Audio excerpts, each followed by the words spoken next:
$399 یا اس سے بھی کم کا خریدا ہے۔ صرف $399؟ جی، اور صرف 10% نے $1,000 سے زیادہ خرچ کیے۔ اور دلچسپ بات یہ ہے کہ خود سے بنے ملینئرز تو وراثت میں دولت پانے والوں سے بھی کم خرچ کرتے ہیں۔ تو اس کا مطلب یہ نہیں کہ امیر لوگ سستی چیزیں پسند کرتے ہیں، بلکہ وہ قیمت اور قدر میں فرق سمجھتے ہیں۔ یہی حال جوتوں اور گھڑیوں کا ہوگا؟ بالکل، آدھر سے زیادہ ملینئرز نے کبھی $140 سے مہنگے جوتے نہیں خریدے اور $235 سے مہنگی گھڑی نہیں پہنی۔ تو سوال یہ ہے کہ یہ مہنگی چیزیں خریدتا کون ہے؟ ہے $50,000 سے $2,00,000 تک۔ لیکن وہ ملینئرز نہیں ہوتے۔ جی، ان کے خرچ کرنے کی عادات ہی انہیں امیر بننے سے روکتی ہیں۔ یہاں کتاب ایک بہت اہم تصور پیش کرتی ہے، پلئنگ گریٹ ڈیفینس۔ یہ بالکل فٹ بال کی طرح ہے۔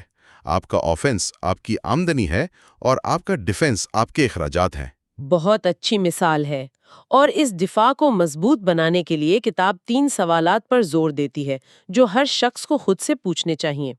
پہلا، کیا آپ کے والدین کفایت شعار تھے؟ کیا آپ خود کفایت شعار ہیں؟ اور تیسرا، اور شاید سب سے اہم سوال، کیا آپ کا شریک حیات آپ سے زیادہ کفایت شعار ہے؟ یہی سب سے نازک سوال ہے۔ تحقیق بتاتی ہے کہ زیادہ تر سیلف میڈ ملینئرز کی بیویاں ان سے بھی زیادہ فروگل ہوتی ہیں۔ ایک امیر شخص نے انٹرویو میں کہا، "I can't get my wife to spend any money." یعنی یہ ایک ٹیم ایفرٹ ہے۔ بالکل، کتاب کا موقف بڑا واضح ہے۔ اگر آپ کا ساتھی فضول خرچ ہے تو ایک نسل میں دولت جمع کرنا تقریباً ناممکن ہے۔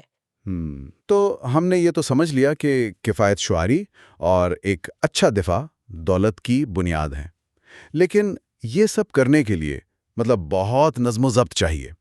تو اب سوال یہ ہے کہ یہ لوگ اپنا پیسہ روزمرہ کی بنیاد پر منظم کیسے کرتے ہیں؟ یہاں کفایت شعاری کے بعد دوسرا ستون آتا ہے، بجٹنگ اور پلاننگ۔ مصنفین یہاں آکشنئرز کی مثال دیتے ہیں جن میں سے 35% سے زیادہ ملینئرز ہیں۔ اچھا، آکشنئرز، یہ دلچسپ ہے۔ جی، کیونکہ وہ قدر کو سمجھتے ہیں، کم خرچ کرتے ہیں، بہتر سرمایہ کاری کرتے ہیں اور اپنے گھر اور کاروبار کے اخراجات پر مکمل کنٹرول رکھتے ہیں۔ اور اسی کنٹرول سے 4 اہم سوالات سامنے آتے ہیں۔ کون سے 4 سوالات؟ کیا آپ کا گھر سالانہ بجٹ پر چلتا ہے؟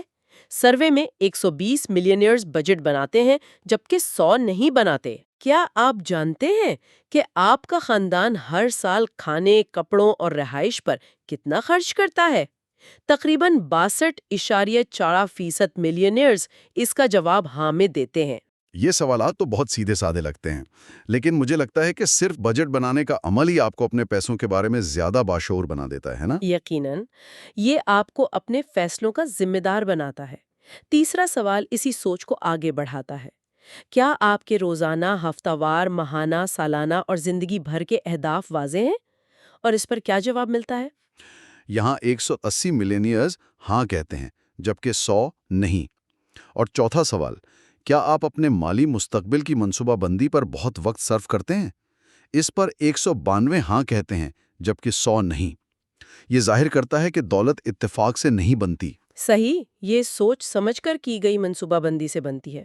اچھا، منصوبہ بندی کی بات ہوئی تو اس میں ایک اور اہم پہلو ٹیکس کا بھی ہے۔